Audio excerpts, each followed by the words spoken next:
Digital marketing শিখতে গিয়ে যে তিনটা কমন ভুল সবারই হয়। নাম্বার ওয়ান, কনসিস্টেন্ট হারিয়ে ফেলা। অর্থাৎ আমরা ধারাবাহিকতা বা কনসিস্টেন্ট ঠিক রেখে কাজটা শেখা শুরু করি ঠিকই, কিন্তু কিছুদিন যাওয়ার পরে আমরা কনসিস্টেন্ট ধরে রাখতে পারি না বা ধারাবাহিকতা ধরে রাখতে পারি না বলেই আমরা এখান থেকে ভালো কিছু করতে পারি না।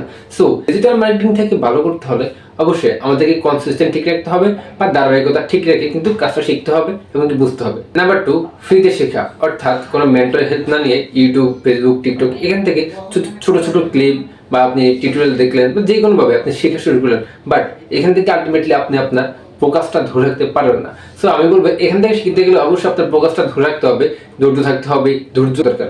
সো আপনি যদি সময় বাঁচাতে চান তাহলে আমি আপনাকে বলবো অবশ্যই আপনি একজন মেন্টর গাইডলাইন নিয়ে শিখেন এবং একটা ভালো প্রতিষ্ঠান থেকে শিখেন, তাহলে কিন্তু ডিজিটাল মার্কেটিং বা ফ্রিল্যান্সিং থেকে ভালো করা সম্ভব।